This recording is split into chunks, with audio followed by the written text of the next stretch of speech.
मैं सचिन गौड़ एक बार पुनः फिर से आपका अपने चैनल साई कोचिंग लाइव में स्वागत करता हूं। और बच्चों, सोलर सिस्टम की जो हम लोगों ने क्लास चलाई है उसकी लगभग 2 क्लास हम लोग फाइनल कर चुके हैं। आज की जो क्लास है वो हमारी तीसरी क्लास होने वाली है बच्चों, और जानेंगे इसमें भी हम लगभग 20 मल्टीपल चॉइस क्वेश्चन। चलिए बच्चों, शुरू कर लेते हैं हम लोग आज की अपनी क्लास। जो बच्चे क्लास के साथ जुड़ चुके हैं उन सभी बच्चों ने सबसे पहले जय हिंद लिखकर अपनी अटेंडेंस सबमिट करानी है। उसके बाद आप लोगों को लाइव चैट बॉक्स में जाना है और प्रत्येक क्वेश्चन का जो भी आपके अकॉर्डिंग सही आंसर रहा होगा वो आपको लाइव चैट बॉक्स में सबमिट कराना है। चलिए बच्चों, पहला क्वेश्चन काफ़ी इजी है, डिस्प्ले के ऊपर आ चुका है। पृथ्वी को अन्य किस नाम से जाना जाता है? ऑरेंज ग्रह, एक है हरा ग्रह, एक है नीला ग्रह, और एक डी यहाँ पर गिवन है आपका पीला ग्रह। ये एसएससी CHSL 2016 की परीक्षा में पूछा गया प्रश्न है और परीक्षाओं के दृष्टिकोण से काफ़ी महत्वपूर्ण है। चलिए, सभी बच्चे 4 सेकंड के अंदर अपने अपने आंसर यहाँ पर सबमिट कराएंगे। चलिए बच्चा, बहुत ही आसान क्वेश्चन है और आई थिंक ये आज की क्लास का सबसे आसान क्वेश्चन भी रहने वाला है। यहाँ पर ए गलत है आपका बच्चा, बी भी आपका गलत हो जाता है, डी भी यहाँ पर आपका गलत हो जाता है। पृथ्वी को नीला ग्रह कहा गया है पानी और ऑक्सीजन की उपस्थिति के कारण, तो यहाँ पर सी आपका ठीक हो जाना है। चलिए बात कर लेते हैं क्वेश्चन नंबर 42 की। 42 भी लगभग सेम ही है। निम्नलिखित में से किसे ब्लू प्लैनेट के नाम से जाना जाता है? नीला ग्रह किसको कहा गया है? तो 41 और 42 सेम है, तो इसमें हम लोग टाइम नहीं देंगे आपको किसी भी प्रकार का, सीधा आपको पता लग चुका है 41 में ही ऑलरेडी। यहाँ पर पृथ्वी ठीक आंसर रहने वाला है। ब्लू प्लैनेट के नाम से किसको जाना जाता है? पृथ्वी। नीला ग्रह किसको कहा गया है? पृथ्वी। चलिए बच्चों, 43 क्वेश्चन आपका डिस्प्ले के ऊपर आ चुका है। देखिएगा सभी बच्चे ध्यान से। निम्न में से कौन पृथ्वी के आकार की तुलना में छोटे ग्रह हैं? आकार के हिसाब से यदि हम लोग देखते हैं तो पृथ्वी से आकार में कौन कौन से ग्रह छोटे हैं ये आपको यहाँ पर बताना है। तो देखिएगा सभी बच्चे ध्यान से। अरुण, मंगल, वरुण और शुक्र, शुक्र और मंगल, एक डी दिया गया है वरुण और मंगल। चलिए सभी बच्चों ने हिसाब लगाना है, सूर्य के हिसाब से भी और आकार के हिसाब से भी।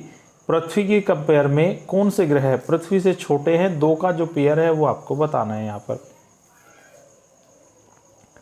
तो यहाँ पर जो कॉम्बिनेशन है अरुण और मंगल, बच्चों ये आपका गलत है। एक कॉम्बिनेशन है वरुण और शुक्र, ये भी आपका गलत है। और यदि हम सही की बात करते हैं तो शुक्र और मंगल यहाँ पर ठीक है। पृथ्वी से छोटे आपके 3 ग्रह हैं, और वो 3 ग्रह आपके कौन कौन से हैं? एक है बुध, एक आपका शुक्र और एक मंगल। ये तीनों ही पृथ्वी से क्या है? छोटे हैं। तो इसलिए हम लोग कह सकते हैं सी यहाँ पर ठीक हो जाता है, डी का भी कोई चांस नहीं है। तो एसएससी 2017 में पूछा गया क्वेश्चन है, सभी बच्चों को अच्छे से याद कर लेना है। चलिए क्वेश्चन नंबर 44 को देखते हैं। पृथ्वी के दोनों ओर कौन से ग्रह हैं? पृथ्वी के दोनों ओर कौन से ग्रह हैं? मंगल, बृहस्पति, बुध, शुक्र, एक शुक्र, शनि, एक मंगल और शुक्र। चलिए मान लीजिए ये हमारी अर्थ है, तो एक ग्रह इसके आगे की साइड रहा होगा, एक पीछे की साइड रहा होगा। ये दोनों ही आप लोगों को बता देने हैं। पृथ्वी के दोनों ओर कौन से ग्रह हैं? आपके पास 4 सेकंड का समय है। इन्हीं 4 सेकंड के समय के अंदर अंदर आप लोगों को अपने आंसर सबमिट करा देने हैं। चलिए बच्चा, बात कर लेते हैं यहाँ पर हम सही आंसर की। यदि हम पृथ्वी से पहले की बात करते हैं बच्चों, तो सबसे पहले तो बुध आता है और बुध के बाद फिर क्या आता है? शुक्र। यानी कि स्टार्टिंग में अगर हम सन से बढ़ते हुए चलते हैं तो पहले शुक्र आएगा, फिर आपकी पृथ्वी आएगी, और पृथ्वी के बाद फिर पृथ्वी के ऊपर की तरफ कौन सा आना है? मंगल। तो इसलिए आपका जो आंसर है वो शुक्र और मंगल हो जाना है। यानी कि बात कीजिएगा बच्चा डी विकल्प की, तो डी विकल्प आपका यहाँ पर पूर्ण रूप से ठीक हो जाता है। चलिए बात करते हैं 45 की।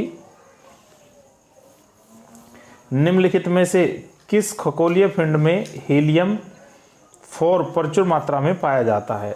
निम्नलिखित जो विकल्प आपके पास हैं उनमें से ऐसा कौन सा खगोलीय पिंड है जिसके अंदर हीलियम 4 नामक जो पदार्थ है वो प्रचुर मात्रा में यानी कि प्रॉपर मात्रा में पाया जाता है, ये आपको बता देना है।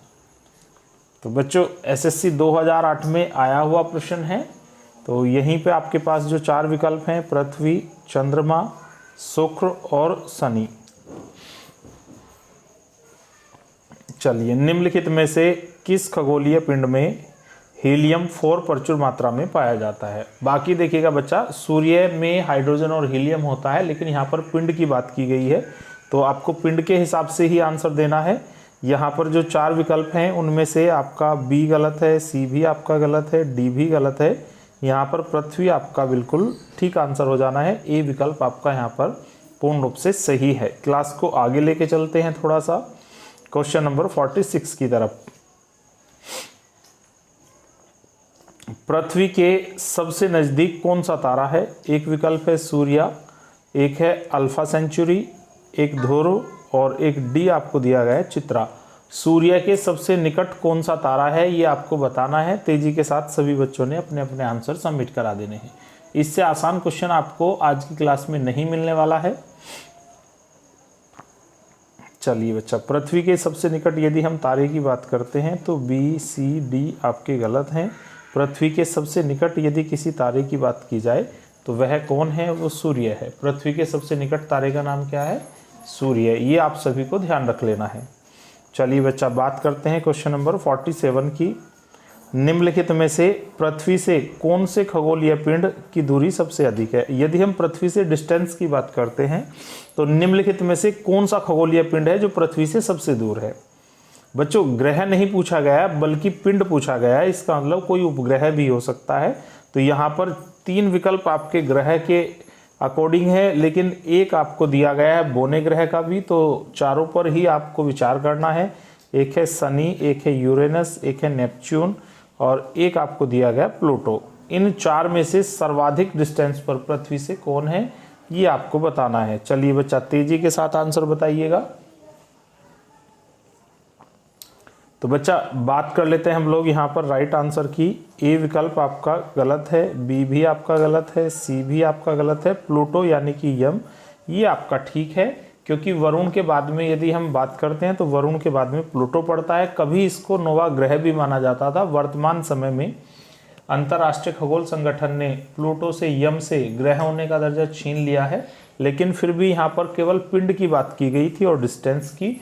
तो उसके अकॉर्डिंग आपका डी विकल्प प्लूटो ठीक हो जाना है। एसएससी टैक्स असिस्टेंट 2009 में पूछा गया क्वेश्चन है। बात कीजिएगा क्वेश्चन नंबर 48 की। पृथ्वी का व्यास लगभग कितना है? ये तो बहुत ही महत्वपूर्ण क्वेश्चन है। ये आपको इन फ्यूचरली मिलने वाला है।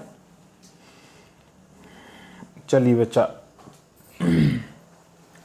एक ऑप्शन आपके पास ए है जिसमें बताया गया है 1 लाख वर्ग किलोमीटर, 1 लाख किलोमीटर, और एक बताया गया है 8000 किलोमीटर, एक 12800 किलोमीटर, एक डी आपको दिया गया है उपयुक्त में से कोई नहीं।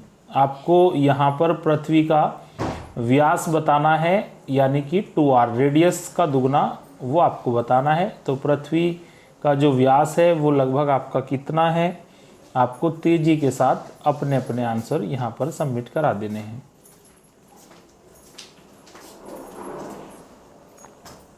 चलिए बच्चा, यहाँ पर हम सही विकल्प की यदि बात करते हैं तो ए भी आपका गलत है, बी भी आपका गलत है और डी भी आपका यहाँ पर गलत है। डी यहाँ पर राइट आंसर होना है, इनमें से कोई नहीं। अब बच्चों, हम बात कर लेते हैं एकदम एक एक्यूरेट आंसर की। यदि कभी आपसे पृथ्वी का व्यास पूछा जाता है और किलोमीटर में यदि क्वेश्चन आपसे पूछा जाता है, तब आपको बताना क्या है? तब आपको बताना है 12742। ये बिल्कुल आपकी राइट कैलकुलेशन है। पृथ्वी का जो व्यास है वो 12742 है। यही सभी बच्चों ने ध्यान रख लेना है।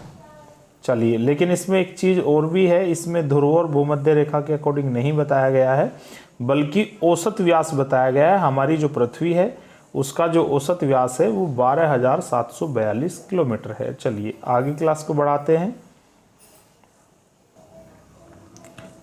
क्वेश्चन नंबर 49 एक बार सभी बच्चे ध्यान से पढ़ेंगे। वह कौन है जिसने सबसे पहले पृथ्वी की परिधि को नापने का प्रयास किया था। पृथ्वी की परिधि को नापने का सर्वप्रथम प्रयास किसके द्वारा किया गया था? इरेक्थियस, एगियस और इरेस्थोनेज, और एक आपको बताया गया एफिडास। 4 विकल्प आपके पास यहाँ पर बच्चों मौजूद हैं, उसी से आपको एक सही विकल्प का चुनाव कर लेना है। वह पहले वैज्ञानिक कौन से थे जिनके द्वारा पृथ्वी की परिधि को नापने का प्रयास किया गया था? इरेक्थियस, एगियस, एक है इरेटोस्थनीज और एक आपको दिया गया एफिडास। चलिए बच्चों तेजी के साथ यहाँ पर आपको अपने अपने राइट आंसर सबमिट करा देने हैं। 4 सेकंड का ही आपको इसमें समय लेना है। ए आपका बच्चों यहाँ पर गलत है, बी भी आपका गलत है, डी भी आपका गलत है, सी विकल्प आपका यहाँ पर ठीक हो जाता है। इरेटोस्थनीज के द्वारा सर्वप्रथम पृथ्वी की परिधि को नापने का प्रयास किया गया था। चलिए बात करते हैं क्वेश्चन नंबर 50 की। बच्चों आज की जो क्लास है छोटी होने वाली है, थोड़ा सा बिजी होने के कारण मैं कल भी आपकी क्लास नहीं ले पाया था और आज की क्लास भी 10 क्वेश्चन की ही होने वाली है। कल से मैं आपकी जो क्लास है उसको बढ़ा के अबाउट 20 कर दूंगा। तो फिलहाल आज हम 50 के बाद ही लास्ट करने वाले हैं। पृथ्वी की परिधि ध्रुवों पर लगभग कितनी मापी गई है? एक है आपके पास 13,000 किलोमीटर, एक है 20,000 किलोमीटर, एक सी है 25,000 किलोमीटर और एक डी आपको दिया गया है 40,008 किलोमीटर। चलिए इस क्वेश्चन के सारे ही विकल्प बच्चों गलत हैं। मैं कल इस क्वेश्चन को दोबारा से आपको डिस्कस कराऊंगा, फिलहाल अभी आपको छोड़ देना है। यहाँ पर जो ऑप्शंस हैं उसमें थोड़ी सी गड़बड़ है, इसको मैं थोड़ा सा करेक्ट करके कल आपको इस क्वेश्चन को कराऊंगा। फिलहाल आपको 49 तक ही ध्यान रख लेना है। आज की जो क्लास है बच्चों ख़त्म हो चुकी है, कल मैं जो क्लास है उसको प्रॉपर तरीके से लूँगा। Thank you so much watching our video.